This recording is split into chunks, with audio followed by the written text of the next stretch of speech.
Hello everyone, welcome back. आज हम molecular basis of inheritance का नेक्स्ट टॉपिक कंटिन्यू करेंगे। आज का टॉपिक है the machinery and the enzyme. Firstly हम एक बार रिकॉल कर लेते हैं जो हमने लास्ट टाइम टॉपिक किया था। तो हमने रेप्लिकेशन स्टार्ट किया था जिसमें हमने पढ़ा था कि वॉटसन क्रिक ने एक तो double helical structure of DNA तो दिया था, बट साथ में उन्होंने ये भी प्रिडिक्ट कर दिया था कि डीएनए की जो रेप्लिकेशन का जो नेचर है वो सेमी कंजर्वेटिव होता है। उसके बाद इसको एक्सपेरिमेंटली प्रूव किया मसेल्सन एंड स्टॉल ने, और इन्होंने ऑर्गेनिज्म यूज किया था बैक्टीरिया इकोलाई, और जिसमें इसको ग्रो करवाया था वो था अमोनियम क्लोराइड सॉल्यूशन, जिसमें नाइट्रोजन, जो कि नाइट्रोजन का सोर्स था, और नाइट्रोजन यहाँ पे था N15 आइसोटोप। और साथ में प्लांट्स में विसिया फैबा में ये एक्सपेरिमेंटली प्रूव किया था कि डीएनए रेप्लिकेशन सेमी कंजर्वेटिव होता है। टेलर ने किया था। विसिया फैबा एक्चुअली होता है बीन्स। और यहाँ पे इन्होंने रेडियोएक्टिव थाइमिडिन, ये रेडियोएक्टिव था, इन्होंने रेडियोएक्टिव थाइमिडिन यूज किया था, और एनिमल सेल ह्यूमन में भी इसको यूज किया गया था। और सेमी कंजर्वेटिव नेचर का मैंने मतलब आपको बताया था कि सेमी कंजर्वेटिव नेचर का मतलब क्या है कि लाइक ये पेरेंट डीएनए है और इसके ये सिंगल स्ट्रैंड हुआ, और फिर ये जो अगला स्ट्रैंड है ये फर्दर नया स्ट्रैंड बनाता है, डॉटर स्ट्रैंड। तो इसको हम बोलते हैं कि ये डीएनए जो है एक स्ट्रैंड ओल्ड होता है और एक न्यू स्ट्रैंड सिंथेसाइज होता है। इसी को हम बोलते हैं semi conservative nature of DNA. तो चलो ये था हमने जो लास्ट टाइम किया था। तो अभी हम आगे कंटिन्यू करते हैं। तो इसकी एनसीईआरटी की लाइंस में आता है, in the living cells such as E coli the process of replication requires a set of catalyst. Means जब ई कोलाई की बात करें तो यहाँ पे रेप्लिकेशन प्रोसेस के लिए यहाँ पे कुछ एंजाइम्स की जरूरत पड़ती है जिनको हम कैटलिस्ट बोलते हैं। The main enzyme is refer to as DNA dependent DNA polymerase.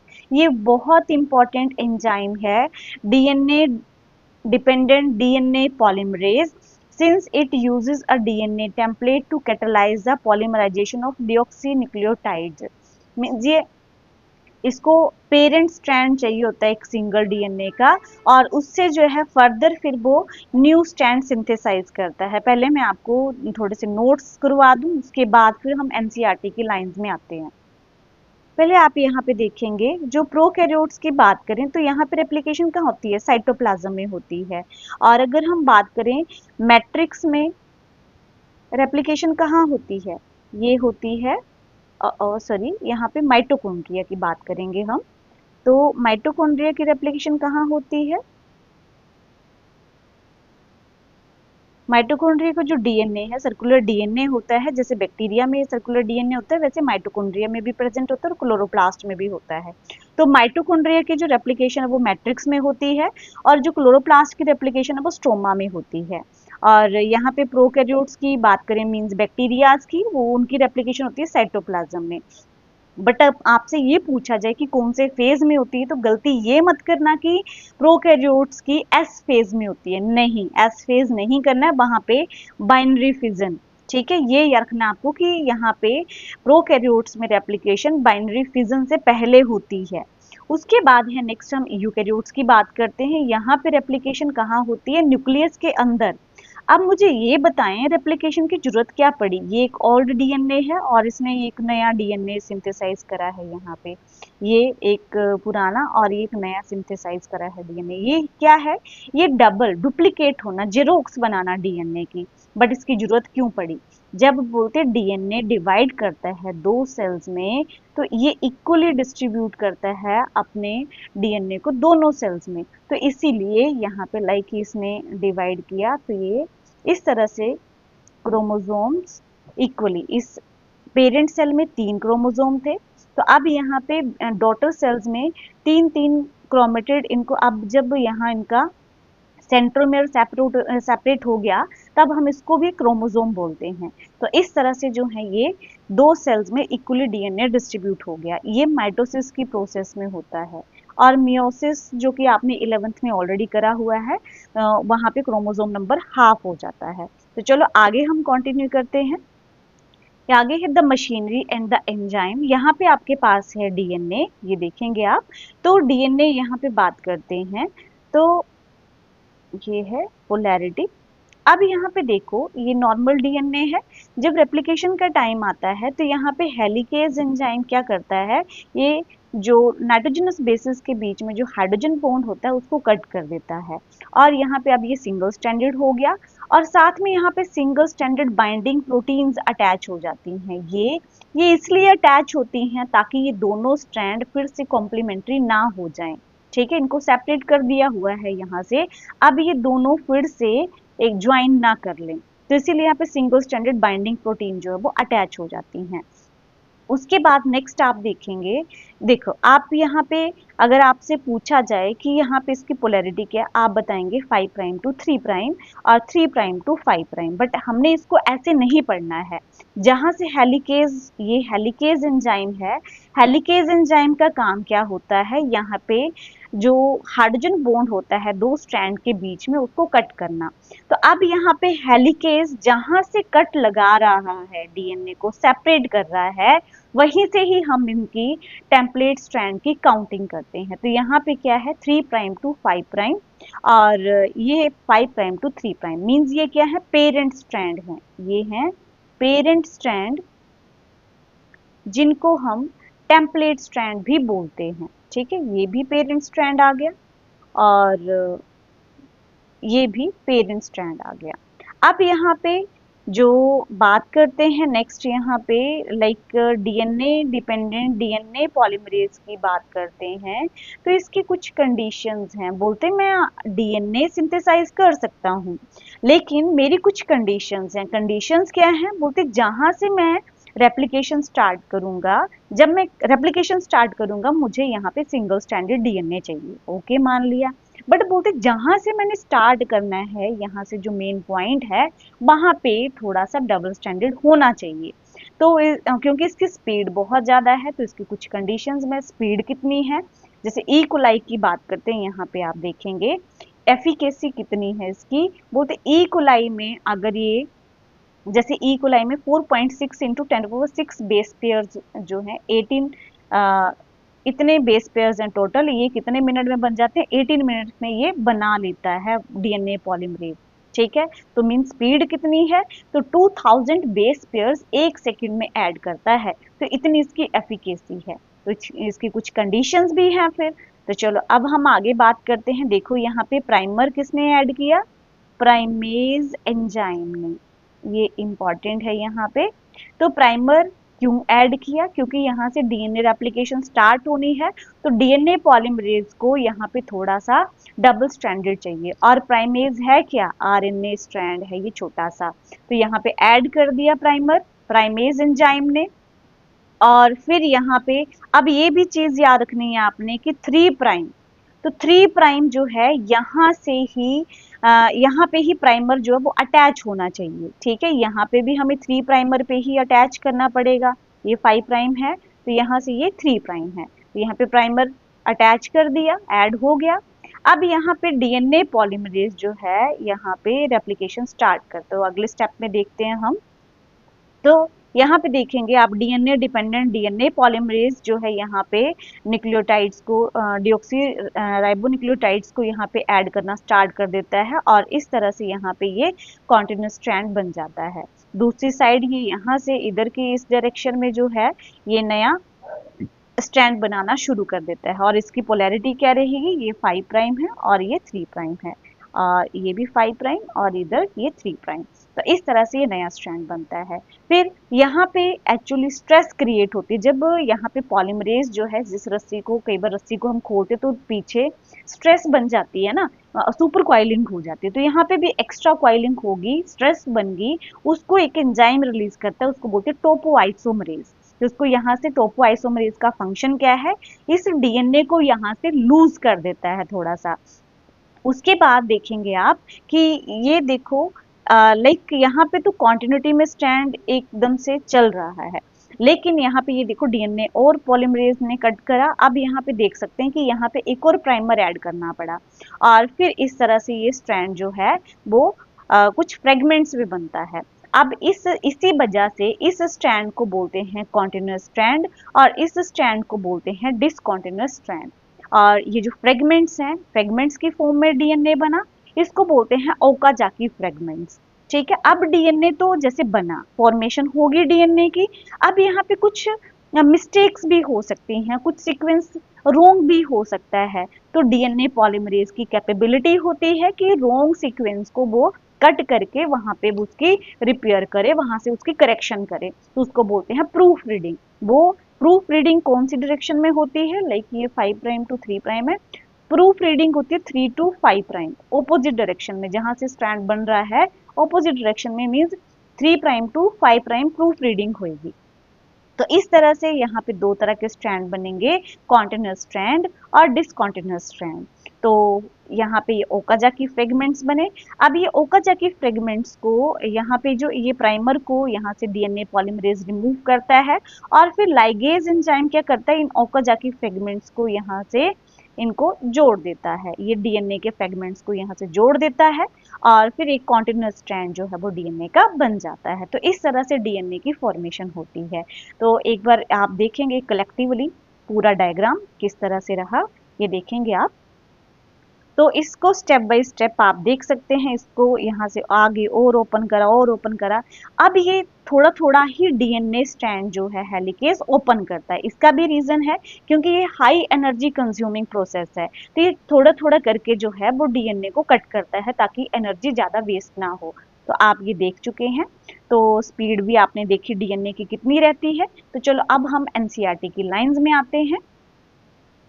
So these enzymes are highly efficient and enzymes as they have to catalyze the polymerization of a large number of nucleotides in a very short time। देखो यहाँ पे कितने fast polymerisation मैंने अभी बताया आप लोगों को कि जैसे ई कोलाई की बात करें तो इसमें 4.6 इंटू 10⁶ बेस पेयर्स होते हैं और ये 18 मिनट्स में रेप्लिकेशन को कंप्लीट करता है। ऑलरेडी मैंने बता दिया है, और ये 2000 base pair per second approximately add करता है। Not only do these polymerases have to be fast but they also have to catalyze the reaction with high degree of accuracy। बोलती है स्पीड से काम ही नहीं करता है, साथ में एक्यूरेसी का भी बहुत ध्यान रखता है।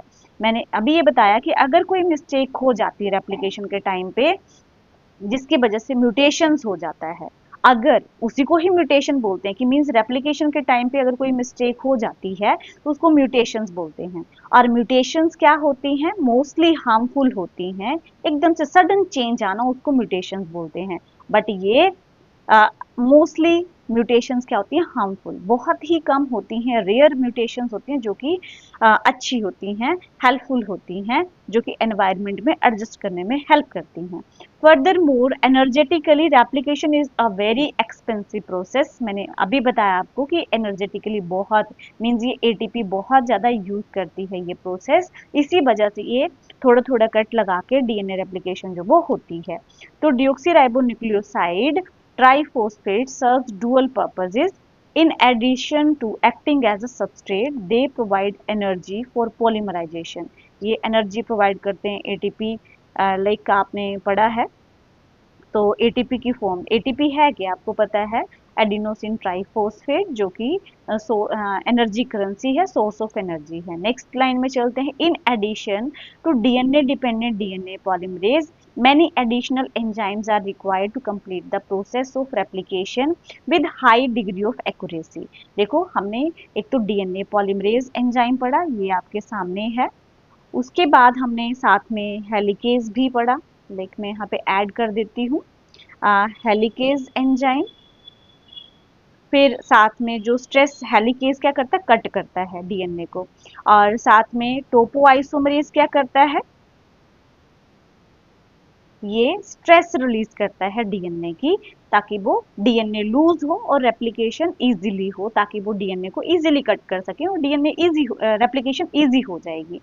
उसके बाद आप देखेंगे यहाँ पे टोपोआइसोमरेज के बाद यहाँ पे डीएनए यहाँ पे प्राइमेज भी यूज हुआ। डीएनए डिपेंडेंट डीएनए पॉलीमरेज हमने पहले कर लिया, प्राइमेज जिसने प्राइमर ऐड किया आरएनए का। उसके बाद यहाँ पे लाइगेज यूज हुआ। ठीक है, तो इस तरह से बहुत सारे एंजाइम जो है यहाँ पे रिक्वायर्ड रहते हैं। तो the replication occur with in a small opening of the DNA helix, जहाँ से डीएनए की रेप्लिकेशन स्टार्ट होती है उसको बोलते हैं रेप्लिकेशन बबल, और अगर हाफ फॉर्म में उसको देखें तो उसको बोलते हैं रेप्लिकेशन फोक। तो रेप्लिकेशन फोक एनसीईआरटी में डायग्राम दिया हुआ है, मैं दिखा देती हूँ आपको। तो ये है रेप्लिकेशन फोक, और आप देख सकते हैं मैंने आपको पहले ही बताया कि यहाँ पे आपने 5 प्राइम टू 3 प्राइम पोलैरिटी नहीं पढ़नी है, 3 प्राइम टू 5 प्राइम पढ़नी है। ये टेम्पलेट स्ट्रैंड है, पेरेंट स्ट्रैंड है, और क्योंकि यहाँ पे जहाँ से हेलिकेज वर्क करेगा, मान लो ये हेलिकेज है और यहाँ से ये कट लगा रहा है, इस डायरेक्शन में कट लगा रहा है, और इसी डायरेक्शन से हम पोलैरिटी पढ़ेंगे। तो ये है पोलैरिटी 3 प्राइम टू 5 प्राइम, और इसकी पोलैरिटी है 5 प्राइम टू 3 प्राइम। तो आपने याद रखना है 5 प्राइम टू 3 प्राइम में ओकाजाकी फ्रेगमेंट्स बनते हैं और 3 प्राइम टू 5 प्राइम में कॉन्टिन्यूअस स्ट्रैंड बनता है। तो इसको बोलते हैं रेप्लिकेशन फोक।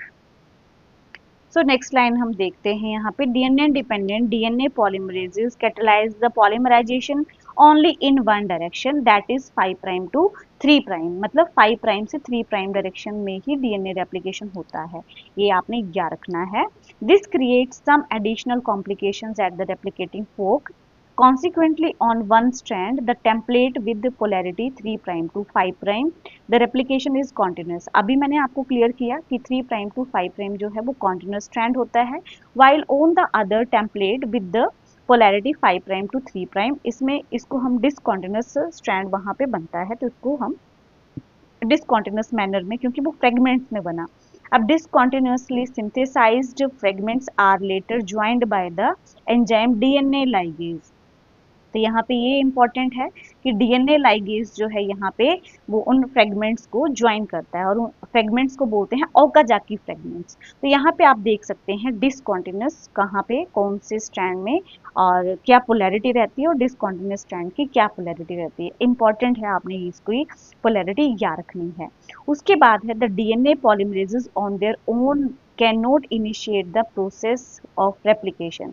बोलते डीएनए पॉलीमरेजेस जो हैं वो खुद इस प्रोसेस को इनिशिएट नहीं कर सकते। Also the replication does not initiate randomly at any place in DNA. बोलते ऐसा भी नहीं कि कहीं से भी स्टार्ट हो जाए replication, there is a definite region in E coli. E coli में एक पर्टिकुलर जगह होती है जहां से डीएनए रेप्लिकेशन स्टार्ट होता है, कंटिन्यू होता है। उस सीक्वेंस को, उस रीजन को बोलते हैं ओरिजिन ऑफ रेप्लिकेशन, ORI इसको शॉर्ट में बोलते हैं। ठीक है, तो ये हो गया हमारा। उसके आगे चलते हैं हम, आप ये भी देख सकते हैं, ये देखेंगे आप लोग। तो ये है ORI, ठीक है, ओरिजिन ऑफ रेप्लिकेशन, जहां से इसको रेप्लिकेशन बबल भी बोल सकते हैं। यहाँ से रेप्लिकेशन इधर को भी स्टार्ट होगा और इधर को भी स्टार्ट होगा, ठीक है, दोनों बाई डायरेक्शनल होता है रेप्लिकेशन। सो आगे है, it is because of the requirement of origin of replication, that is a piece of DNA if needed to be propagated during recombinant DNA procedure require a vector, the vector provides the origin of replication। ये हम पढ़ेंगे biotechnology में, जब हमने रिकॉम्बिनेशंस करने हैं biotechnology में, तो वहाँ पे जो है यहाँ पे origin of replication चाहिए होता है, क्योंकि एक DNA का पीस अगर उसमें ऐड करना है तो ये हम डिटेल में पढ़ेंगे जब बायोटेक्नोलॉजी को पढ़ेंगे। Further note every detail of application is understood well. बोलते हर चीज को हम पूरी तरह से समझ नहीं सकते। In eukaryotes the replication of DNA takes place at S phase. ये मैंने आपको स्टार्टिंग में बताया है कि सेल साइकिल का जो एस फेज है वहां पे डीएनए रेप्लिकेशन होता है। The replication of DNA and cell division cycle should be highly coordinated. ये बहुत ही प्रॉपर वे में प्रोसेस होती है। डीएनए की रेप्लिकेशन एस फेज में होती है, एम फेज जो है इसमें सेल डिवीजन होती है, आपने सेल साइकिल पढ़ा होगा। तो यहाँ पे फर्स्टली ये इस तरह से रहता है, यहाँ पे G1 phase, S phase, G2 phase और ये M फेज रहता है। इस फेज में सेल डिवाइड करता है और यहाँ पे कुछ प्रोटीन्स बनती हैं, यहाँ पे कुछ प्रोटीन बनती हैं और यहाँ पे डीएनए सिंथेसाइज होता है, मीन्स डीएनए रेप्लिकेट होता है। तो ये मैंने आपको ऑलरेडी बताया हुआ है। अ failure in cell division after DNA replication results into polyploidy। अगर सेल डिवीजन ना हो पाए प्रॉपर तो उससे क्या कॉज होता है, polyploidy. Means chromosome number properly अगर सेपरेट नहीं हो पाए, लाइक ये 2n है, तो ऐसे लाइक गेमीट्स बन रहे हैं, उस टाइम पे यहाँ पे 4 सेल्स बनते हैं मियोसिस में, तो ये हैप्लॉइड हो जाएंगे यहाँ पे।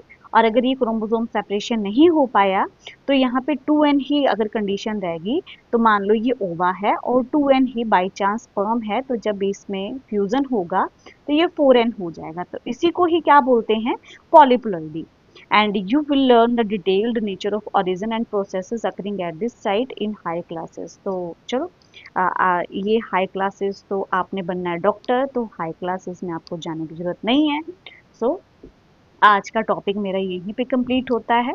तो बच्चे आप सब्सक्राइब करना ना भूलें, ठीक है, सब्सक्राइब किया करो ताकि मुझे मोटिवेशन मिले और मैं आगे फर्दर आपके लिए वीडियोस बना के लाऊं।